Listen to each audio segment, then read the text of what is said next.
কথা বললেন না, আনতে আসতো না, কিন্তু এখন আর সে জামানা নাই।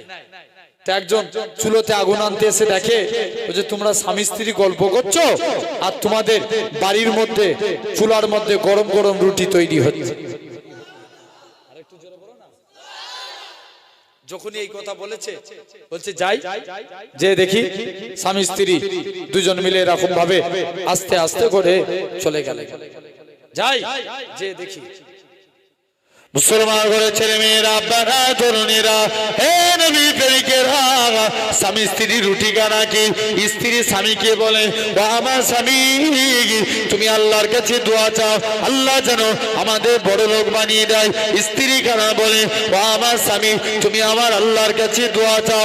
স্বামীরা খুব ভাবে আল্লাহর কাছে দোয়া চাইতে লাগে। পরের দিন সকাল হয়েছে, স্বামী স্ত্রীকে তুলে বলে, ও আমার স্ত্রী তুমি দরজা খুলে দাও, এরা খুব ভাবে আমরা বড় লোক হতে চাই, তুমি বলেছে না ওই জিনিসটা ধরে নাও। এরা খুব ভাবে স্ত্রী বলে, না না না না আমি আর বড় লোক হতে চাই না। গত রাত্রে স্বপ্ন দেখলাম আমরা স্বামী স্ত্রী দুজনই ইন্তেকাল হয়ে গেছি, ইন্তেকালের পরেতে আমরা স্বামী স্ত্রী দুজনই মারা গিয়েছি। হে নওজোয়ান যুবকেরা, আমি 8টি ভাঙা চেয়ারে জান্নাতের মধ্যে একটা ভাঙা চেয়ারে বসে আছে।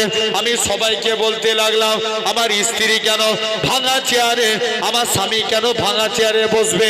আমার স্বামী তো দুনিয়ার জমিনে আল্লাহর অনেক ইবাদত করত, আমার স্বামী কেন ভাঙা চেয়ারে বসবে? না না না না এটা মানা যাবে না, এটা মানা যাবে না। ও যুবকেরা, ও নবী প্রেমিকেরা, স্বামী স্ত্রী দুজন মিলে স্ত্রী বলে, না না না না আমার আখিরাত আমার দুনিয়া চাই না, আমি আপনার স্ত্রী জানিয়ে দিলাম আল্লাহর আখিরাতটাই চাই। কি চাই? আখিরাত চাই। আরে আমার অনেক মায়েরা বসে বসে ওয়াজ শুনছেন, স্বামীদের ইজ্জত করেন। কোন মেয়ে যদি কোন জায়গায় চায় স্বামীর বিনা হুকুমে যায়, যতক্ষণ সে বাড়ির বাইরে থাকবে আল্লাহর ফারিস্তারা তার জন্য বদদোয়া করতে থাকবে। কি করবে? জোরে বলো, জোরে বলো। বদদোয়া করতে থাকবে। তাহলে খবরদার, স্বামীর ইজ্জত করেন, আল্লাহ তোমার সম্মান বাড়িয়ে দিবে। আর একটু জোরে হয় না? সম্মান বাড়ানোর মালিক কে? আল্লাহ। তো যাই হোক, আমি যে আলোচনা করতে করতে এই জায়গায় এসেছিলাম, সেই যুবক 3 ভাই, মনে আছে তো? 3 ভাই মিলে যে বলছে আবেদ আমাদের বোনকে তোমার কাছে রাখতে চাই। 3 ভাই। এখন আবেদ বলছে না, মহিলা আমার কাছে রাখা যাবে না। অনেক রিকোয়েস্ট করার পর বলছে ঠিক আছে, আমার একটা পাশে রুম আছে, ওই রুমটাই তোমাদের বোনকে রেখে দাও, আর আমি পাশের রুম দিয়ে বেরিয়ে যাব। পাশের রুম দিয়ে চলে গেলেন, পাশের রুমে বোনকে রেখে দিয়ে চলে আসলেন। এখন বোনকে বলে ঠিক আছে, ইয়া আমার বাড়িতে এসে খাওয়া দাওয়া করতে আসবে। আমি যখন আমি ভাত বেড়ে দেবো, থালায় দিয়ে দেবো, আমার বাড়ি থেকে খাবার নিয়ে যাবে। এরকম করতে লাগে। দেখতে পাওয়া যায় এরকম করতে করতে লাস্টে গেলে কি করলো, আল্লাহর আবেদ বান্দা খানা প্রায় দিন করে দেখবেন শয়তান যারা ভালো মানুষ তাদেরকে ভালো দিক দিয়ে খারাপ করে। কোন দিক দিয়ে? জোরে বলো, জোরে বলো। কোন দিক দিয়ে খারাপ করে? ভালো দিক দিয়ে। এখন চলে গেছে শয়তান, যে ইবলিস ওই যুবককে যে ধোঁকা দিচ্ছে, বলছে এই তুমি শুনো, এরকম ভাবে তুমি আজকের দিনে এখান থেকে যাও, তুমি শুনো, তুমি এরকম ভাবে একা বাড়িতে বসে আছো আর মেয়েটা তোমার বাড়িতে খাবার আনতে এসছে, মেয়েটা বেপরদাহীন হচ্ছে, তুমি কি একবারও তার পর্দার দিকটা চিন্তা করবে না? তোমার তো অন্তর পাক, তুমি তো আল্লাহর ওলি। যুবক ভাবছে না, ই তো কথা ভুল, ইবলিস বলছে আর বুঝবে, বলছে না ই তো কথা ভুল বলে না। যুবক প্রতিদিন মেয়েটার বাড়িতে ভাত দিতে যেত। কার বাড়িতে? মেয়েটার বাড়িতে। এখন যাই, যুবক মেয়েটার বাড়িতে ভাত দিতে গেল। ইবলিস এসে বলছে, আবার ধোঁকা দিচ্ছে, যে তুমি মেয়েটার বাড়িতে ভাত দিতে যাচ্ছ, সব ভালো জিনিস, কিন্তু আজকের দিনে তুমি মেয়েটার কাছে একবার তার সঙ্গে কথাবার্তা বলো, তার তো কিছু সমস্যা থাকতেই পারে, হ্যাঁ না, না থাকতেই পারে। যুবক তো বলছে না, ভেবে দেখিনি, এটাও ঠিক। মহিলার সঙ্গে কথা বলতে লাগে, কথা বলতে বলতে দুজনের সঙ্গে প্রেম শুরু হয়ে গেল। কি শুরু হলো? কথা বলে না, এই জোরে বলো না, কি শুরু হলো? প্রেম শুরু হয়ে গেল। আর তার ছেলেটা মেয়েটা কথা বলতে বলতে তাদের ভালোবাসা শুরু হয়ে গেল। মেয়েটার পেটে একটা বাচ্চা চলে আসলো। এখন ইবলিস এসে বলছে, ওরা তিন ভাই তো আসার সময় হয়ে এসছে, যদি মহিলাটাকে পেটে বাচ্চা অবস্থায় দেখে তোমার আর সম্মান থাকবে? যাও, তুমি চলে যাও, আজকের দিনে তুমি ওই মহিলা যে মেরে দাও তাকে কবরস্থ করে দাও। যুবক বলছে, হ্যাঁ অন্যায় তো হয়ে গেছে, মেয়েকে মেরে দিই। যেই মারতে যায় দেখে নাকি আপনার যুবক ছেলেখানা মহিলাকে আপনার মেরে দিয়ে, ওই মহিলাখানা যুবক ছেলেটাকে কি করলো এরকম ভাবে, যুবক ছেলেটা মহিলা এবং তার বাচ্চাকে মেরে দিল, মেরে কবরস্থ করে দিল। তিন ভাই মিলে দেশের মাটিতে ফিরে এসছে। তিন ভাই এসে বলছে, এই আমাদের বোন কোথায়? যুবককে জিজ্ঞেস করছে, বলছে তোমাদের বোন শরীর খারাপ হয়েছিল, মারা গেছে, এটা তো তার কবর। তিন ভাই সত্যি সত্যি বিশ্বাস করে নিচ্ছে। বিশ্বাস করে তিন ভাই কি করেছে, বাড়ি চলে গেছে।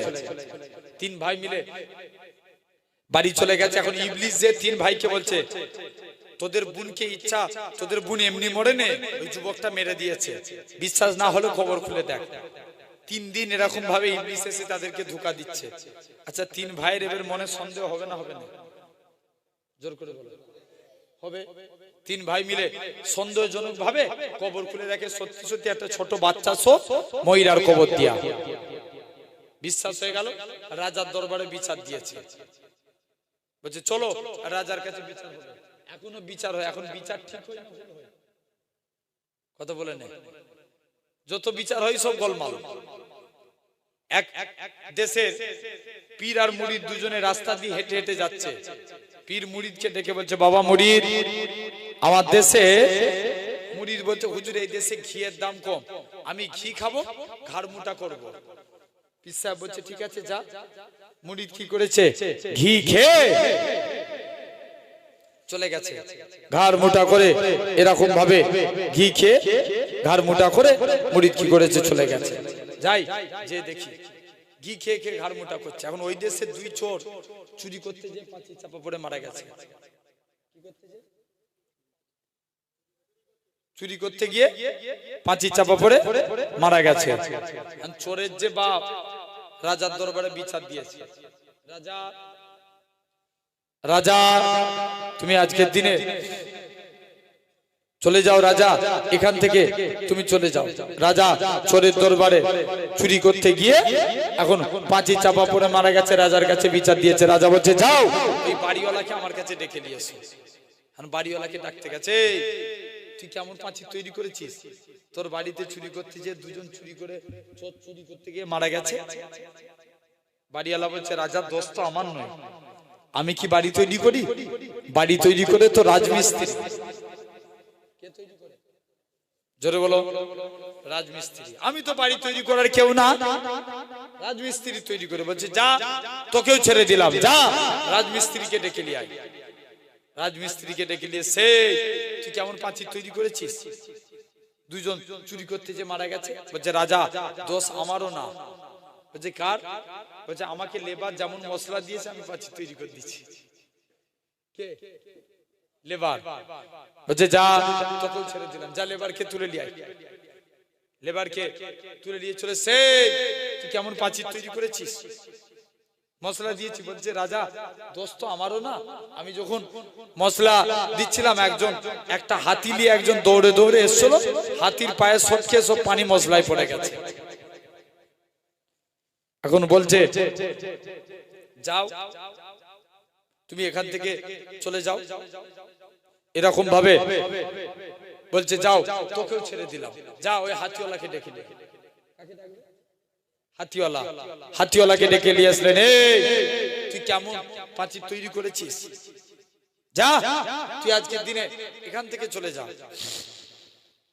হাতিওয়ালাকে ডেকে নিয়ে এসছে, কেমন প্রাচীর তৈরি করেছি বল। হাতিওয়ালা কোন আপনার কথা বলতে পারে, বলছে রাজা একজন মেয়ে এমন চুরি নিয়ে ঝনঝন করে আওয়াজ এসছিল, চুরির আওয়াজ শুনে আমার হাতি ভয়ে দৌড়ে চলে এসছে। বলছে যা তোকেও ছেড়ে দিলাম, মহিলাকে তুলে নিয়ে আয়। মহিলাকে তুলে নিয়ে, কেমন চুরি বানিয়েছিস? বলছে রাজা চুরি কি আমি বানাই?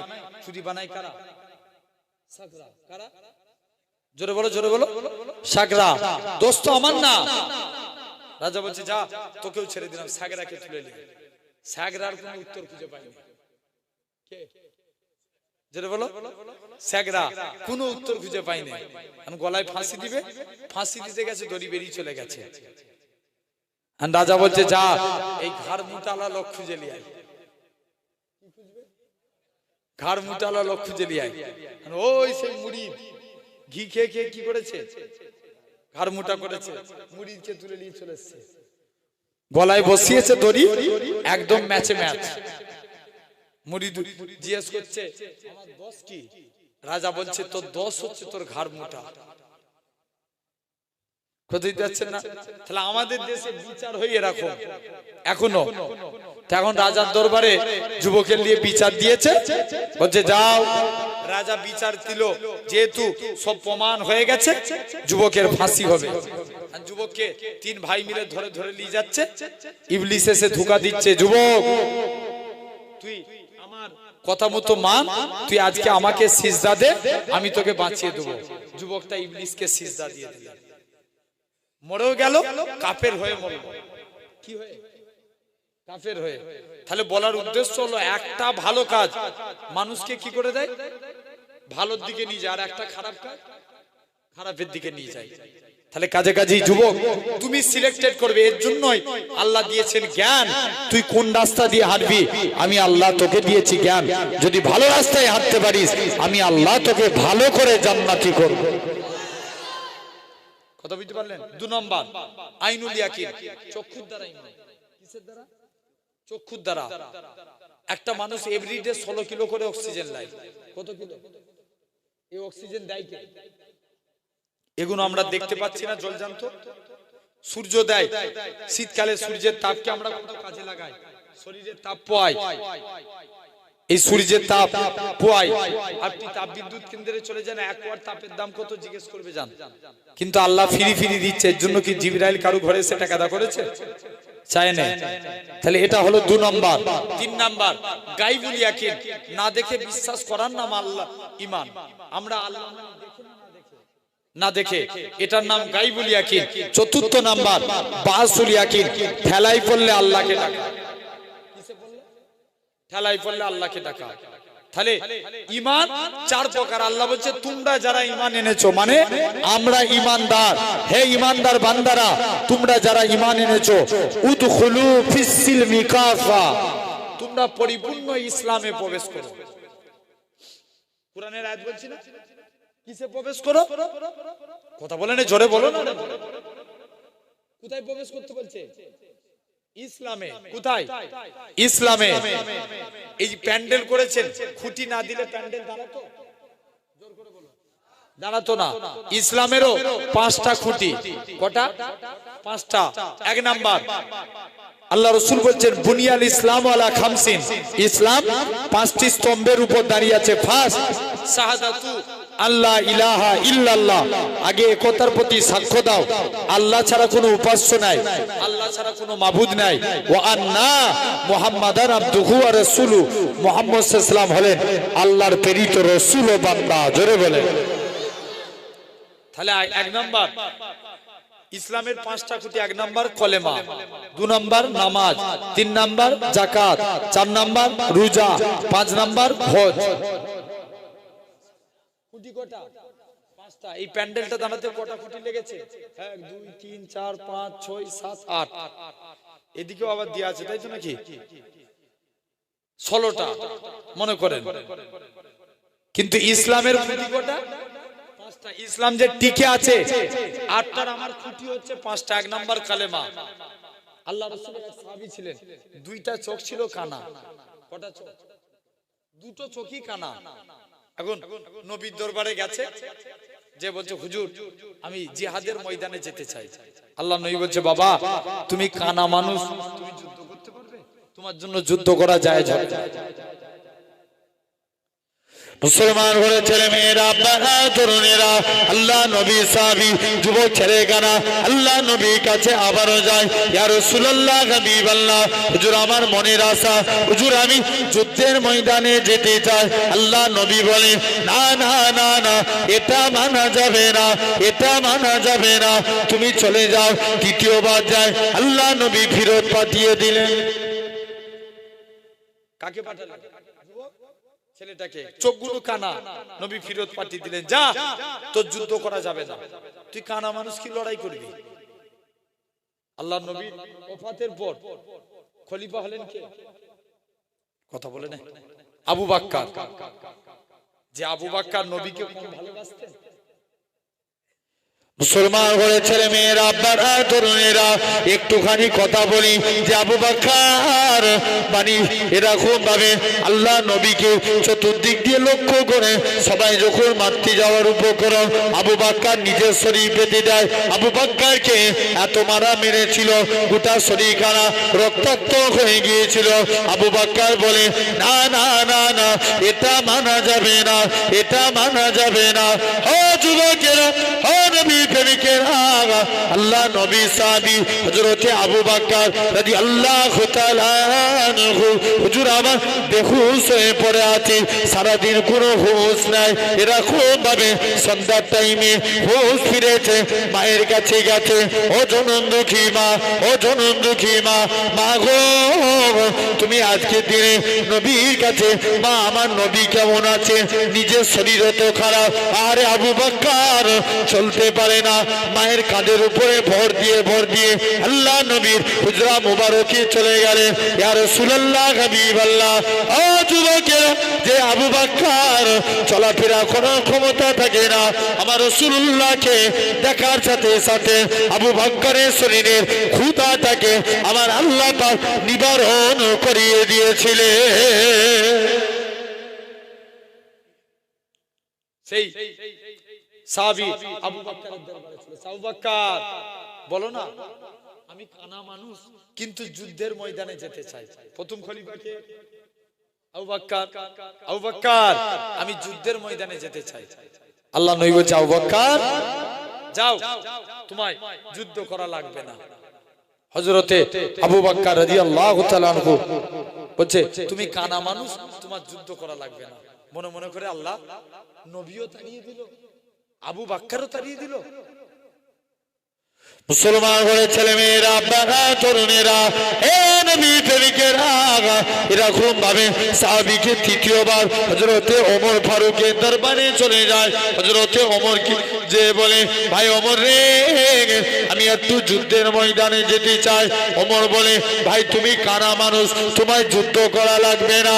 এ জওয়ান যুবকেরা, আল্লাহ নবী সাহাবী হযরতে ওমর রাদিয়াল্লাহু তাআলা আনহু হুজুর আমার যুবকটাকে পাঠিয়ে দিলেন। যুবকটা চলে আসলেন। হযরতি যুবকটা বলে, ভাই ওমর রে, এবার আর কোনো কথা বলে না, এবার উত্তর দিতে লাগে। ভাই ওমর শুনে রেখে দাও, আমি কানা মানুষ ঠিক কথা, আমি ইসলামের পতাকা ধরে থাকবো। মক্কার কাফেররা আমাকে তীর ছুঁড়ে বললাম ছুঁড়ে মারবে, গোটা শরীরখানা রক্তাক্ত হয়ে যাবে, গোটা শরীরখানা রক্তাক্ত হয়ে যাবে, রক্ত মাখা শরীর নিয়ে আমি শহীদ হয়ে যাব। কাল কিয়ামতের ময়দানে আল্লাহ যেদিন জিজ্ঞাসা করবে, এ যুবক, এ আব্দুল্লাহ, বলো তো দেখি তোমাকে দুনিয়ায় পাঠিয়েছিলাম কি করেছিলে? আমি আব্দুল্লাহ তখন এরকম ভাবে আল্লাহ নবীকে আমার চেহারাখানা দেখাবো, আল্লাহকে চেহারা দেখাবো, আল্লাহ কলেমাকে জিন্দা করার জন্য, ঘুষকে মিটানোর জন্য, ইসলামকে জিন্দা করার জন্য আমি আপনার গোলাম নিজের শরীরটাকে কুরবান করে দিয়েছি। যাও, নিজের শরীরটাকে আমি কুরবান করে ফেলেছি। তাহলে কাজে কাজী এক নাম্বার কালেমা, তাহলে আমরা কালেমাকে জিন্দা করব বলি ইনশাআল্লাহ। দুই নাম্বার নামাজ পড়ার দরকার আছে না নাই? এটা কি থানা? দেগঙ্গা থানা। আচ্ছা, দেগঙ্গা থানার আইসি যদি আপনাকে ডাকে, যেতে হবে না? ঝিকিরার মানুষকে দেগঙ্গা থানার আইসি ডাকলে যেতে হবে না? যেতে হবে, জেনে রেখে দেন। আচ্ছা, আপনাদের কি মনে হয় আমার আল্লাহ আইসি থেকে ছোট? তাহলে আল্লাহ তো তোমাকে দিনে 5 বার ডাকে, হাইয়া আলাস সালাহ, বান্দা তুই নামাজের দিকে আয়। কেন তুমি নামাজ পড়বে না? তাহলে বলো, তুমি আইসি ডাকলে চলে যাও, আল্লাহ তোমায় ডাকে কেন এসো না? তোমাকে শুধু আল্লাহ ডাকে না, তোমাকে 99টা নামের অধিকারী ডাকে। তোমাকে আল্লাহ শুধু ডাকে না, তোমাকে রহমান ডাকে, তোমাকে রহিম ডাকে, তোমাকে জব্বার ডাকে, তোমাকে ইয়া কুদ্দুস ডাকে, তোমাকে মুআইমিন ডাকে, তোমাকে জব্বার ডাকে, তোমাকে বাসিত ডাকে, তোমাকে 99টা নামের অধিকারী ডাকে। জোরে বলে আমার ভাইরা, তাহলে আমাদের আল্লাহ ডাকলে নামাজ পড়তে হবে, বলেন ইনশাআল্লাহ। তাহলে কটা খুঁটি হলো? 3 নাম্বার রোজা। এই যে সামনে যে রমজান মাস এসেছে, দেখবেন আগেকার যুগের মানুষের একটু লজ্জা ছিল, রমজান মাসে দিনের বেলায় কিছু খেত না, এখন প্রকাশ বিমল চিবিয়ে বেড়ায়। ভুল বলছি না ঠিক বলছি? আছে না? জেনে রেখে দাও আমার ভাইরা। তাহলে রমজান মাসে রোজা রাখবো, বলে ইনশাআল্লাহ। এই রোজা রাখলে অনেক ফায়দা। যখন 30টা কমপ্লিট, এই শুনছো, 30টা যখন যে বান্দা 30টা রাখবে, আল্লাহ বলবে যা ওই বান্দার নামগুলো সিলেক্টেড কর, 30 দিনে 30টা জান্নাতে ঘর বানিয়ে দে। কটা ঘর বানাবে? 30টা। তাহলে রমজানের রোজা, যাকাত আদায় করা। আমরা বেশিরভাগ রমজান মাসেই দিই যাকাত। আপনার মালের এক অংশ আপনাকে যাকাত দিতে হবে, জেনে রেখে দেন। কুরআনে যত জায়গায় আল্লাহ নামাজের কথা বলেছেন, তত জায়গায় যাকাতের কথা। তাহলে যাকাত, এটাকে নিজেরা জুলুম মনে করব না। আর 5 নম্বর, সামর্থ্য থাকলে হজ করা। কি করা? হজ করা। যদি সামর্থ্য থাকে, সামর্থ্য না থাকলে তুমি কি করবে? তাহলে এই 5টা হলো ইসলামের খুঁটি। আল্লাহ বলছেন তোমরা পরিপূর্ণ ইসলামে প্রবেশ করো, শয়তানের অনুসরণ করো না।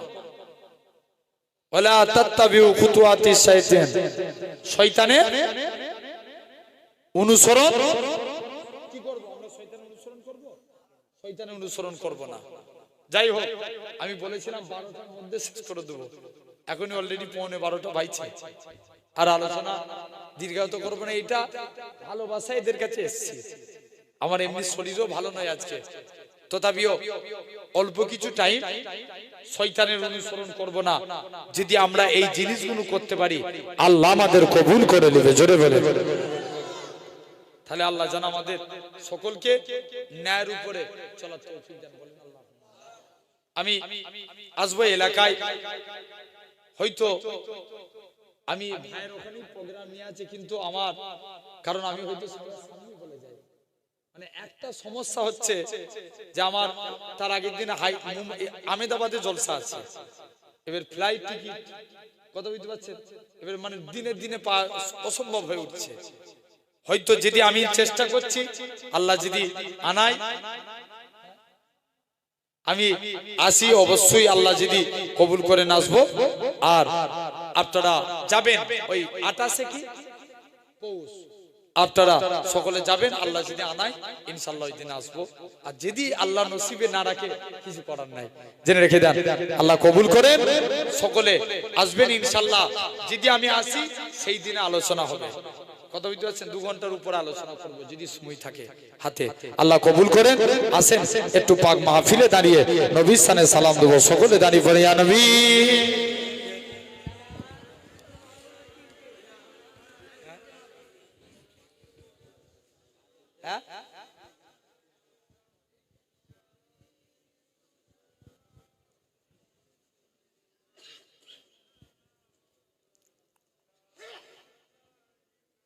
তালাল বদরু আলাইনা মিন সানিয়াতিল বিদাই ওয়াজাবাত সুগুরু আলাইনা মাদা লিল্লাহি দাই। ইয়া নবী সালাম আলাইকা ইয়া রাসূল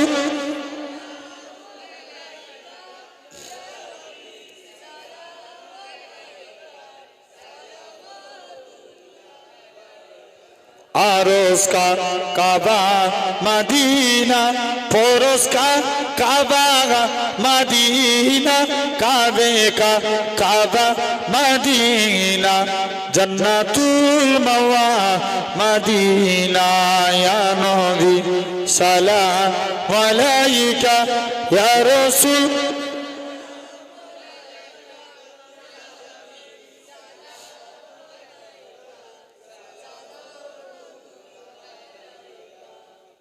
কঠিন হাসরে দিন কি আছে মোদের কপালে গুনাহগার উম্মতি বলে লইবে না পন করে ইয়া নবী সালাম আলাইকা ইয়া রাসূল